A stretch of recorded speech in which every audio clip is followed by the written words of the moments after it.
जय हिंद दोस्तों। चलिए दोस्तों बात करते हैं इस एक और क्वेश्चन के बारे में। इसमें क्या कहा गया है, A B C together can complete a piece of work in 10 days. यानी कि ए प्लस का बी और प्लस का सी जब किसी काम को करते हैं तो उस काम को करने में वो कितना टाइम लेते हैं, वो 10 डेज का समय लेते हैं।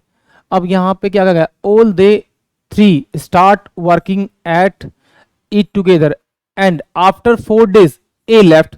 यानी कि 4 दिन बाद ए ने काम छोड़ दिया। इसका मतलब है कि जब तीनों काम करेंगे तो ये टोटल काम अगर 1 यूनिट है तो 1/10 यूनिट काम ये एक दिन में काम करेंगे।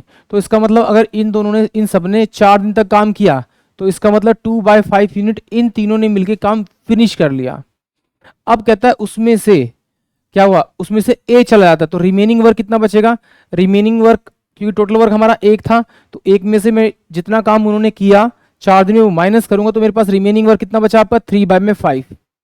अब वो कहते हैं कि जो रिमेनिंग वर्क है, जो काम बचा हुआ है, उसको कंप्लीट करने में बी और सी टुगेदर 10 मोर डेज लेते हैं।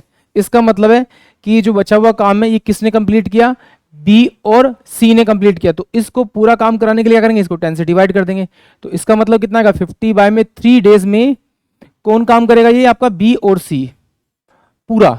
तो यहां पे लिख लीजिए बी प्लस का सी। अगर अकेले इनको काम करना पड़े तो पूरा काम करने में कितना टाइम लेंगे, 50/3 डेज। ये फिनिश। यहां पर सोचने वाली बात है, अगर ये चीज समझ में आई होगी तो डेफिनेटली आंसर तो आएगा।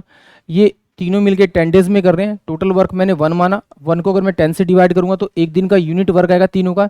4 दिन तक उन्होंने साथ में किया तो 4 से मल्टीप्लाई करूंगा तो 2/5 यूनिट उन्होंने कंप्लीट कर दिया। टोटल वर्क में से मैंने उन तीनों का काम किया हुआ काम माइनस किया तो मेरे पास बचा 3/5। अब 3/5 जो वर्क है वो 10 मोर डेज में कंप्लीट कर रहे हैं। कौन कर रहा है, आपका बी और सी कर रहा है। तो इसको अगर मुझे पूरा काम बी और सी से ही कराना होता तो मैं इसको अगर 10 से डिवाइड करूंगा तो ये मेरा पूरा आ जाएगा, यानी 50/3 डेज में ये दोनों मिलकर इस पूरे काम को कंप्लीट कर दे। तो इनका अब एलसीएम निकालेंगे। एलसीएम कितना आएगा मेरे पास 50, ये कितना होगा मेरे पास में 5 और ये कितना आ जाएगा मेरे पास में 3।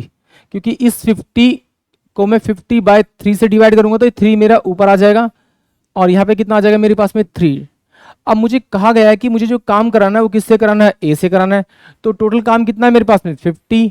ये कितना यूनिट करते हैं तीनों मिलके 5 यूनिट, और ये दोनों बी और सी मिलके कितना यूनिट काम कर रहे हैं 3। तो बी और सी 3 यूनिट काम कर रहे हैं। इसका मतलब 2 यूनिट काम किसने किया होगा, मेरा ए ने।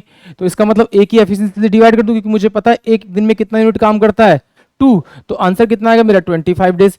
यानी कि अगर ये काम पूरा मैं ए से कराऊं तो उसे जो पूरे काम को कंप्लीट करने में कितना टाइम लगेगा, 25 डेज लगेगा। यानी कि ऑप्शन जो बी होगा वो इस क्वेश्चन के लिए करेक्ट होगा। आई होप आप सभी को ये क्वेश्चन समझ में आया होगा। जय हिंद, जय भारत।